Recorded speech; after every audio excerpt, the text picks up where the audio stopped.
Okay, I'm back. I'm back with info on this screenshot teaser that I just showcased yesterday that was just uploaded on Valheim Twitter yesterday. I've thought about it some more and I have more interesting things that I could say. So I'm just kind of rapid fire them off. I think that this is most likely a microbiome, kind of like a plains or meadows woods. They're probably going to be visible on the map once you explore it. Kind of like how Mistlands also, you have the dark purple and then your lighter purple areas. Your lighter purple means it's covered in mist.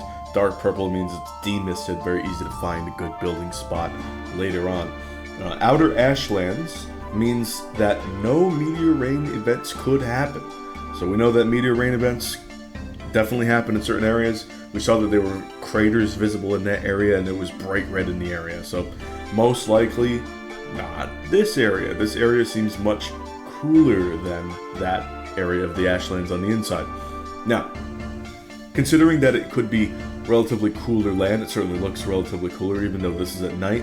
Even during presumably daytime, it's going to look much cooler and relaxed than the inner lava-filled Ashlands. I think it's possible that given the climate that it's still cooler but it's not terribly cold, that we could see some good environment for grapes to be grown, or maybe even some sort of vegetable or fruit like a tomato, and maybe not necessarily exactly a tomato, but a Valheim fantasy equivalent of such. Personally, I reference grapes because grapes grow on vines which you could, that everybody's been wanting to be able to place on buildings and such. And I think that finally having an excuse to be able to place vines in vanilla Valheim is huge. Now, the grapes aspect, we already have barley wine. This could make us have access to a whole bunch of other wines, which is fantastic. But not only that, foods, all sorts of things, ingredients, love that. I think only the grapes will be growable in Ashlands, maybe plains, but I doubt it. Probably just an Ashlands thing, so we'll have 2, maybe 3 farms, depending on how you set it up. If you make a mega farm in the plains, maybe bordering meadows, then you have your 1 farm there, and then Mistlands farm. I forgot about the Mistlands farm, so that could you could actually end up having 4 farms. Whoa! Definitely, wow. Yeah, plains, meadows is going to be great for setting up the farm in the future. Although meadows farm kind of no, we need the onions, right, for renewable salads. Maybe. But mushroom omelets too are also good. Anyway, it's a lot of farms. I think it's going to be Ashland specific if it does come. I really hope it does. Next point. Any unique outer Ashlands mobs, if they reside in these cooler areas only, which would be hype. I would love that mechanic.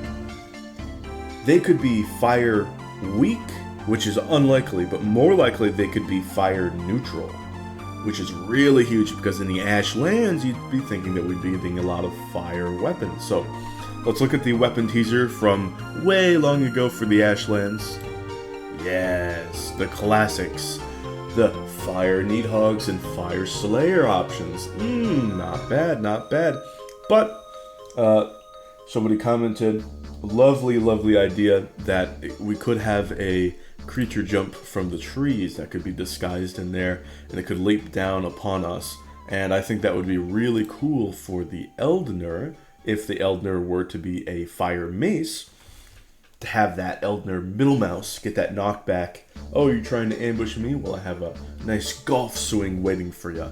I think that would be very satisfying. It would be very cool. Of course, it would be possible to have good awareness and then space well, maybe do a mini sprint back and counter with maybe a Slayer or a Needhog middle mouse for a thrust, or you could just do at your him and awful spin to win. It depends on how resistant they are to other things such as lightning and the likes. I think this is going to be super interesting in that regard. Also, if you look at this terrain, see how it's almost a dark blue. It's going to be almost such in the daytime. Let's say if the enemies are fire neutral in this spot, I think it would be very easy for some fiery enemies from the inner Ashlands, maybe the Chart, to come in here and take over, maybe build themselves up a little fortress, let's say. Now I understand this is just concept art, but you look at how it contrasts with the lighting is set up. This looks awfully similar to just ashen wastelands that we see here. And it's very possible that the Chart could have just cleared out a large amount of trees, or just found a forest clearing in general, where a lot of them have been knocked down or what have you, and just built up this giant thing. Now, still, there are some trees involved here. Look. Oh no, these aren't trees. These are magma rocks, lava rocks, what have you, plumes. Not trees. So it's possible that there could be a variety of these on the inner Ashlands as well as the outer Ashlands. I think that would be very fascinating.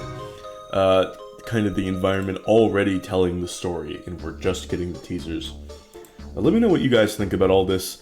I'm very excited. Wish I was able to think about all this so that I could have just one video, but I can't help it. Things spring to my mind when I do, and I hope you've enjoyed. I'll see you guys some other time. Bye!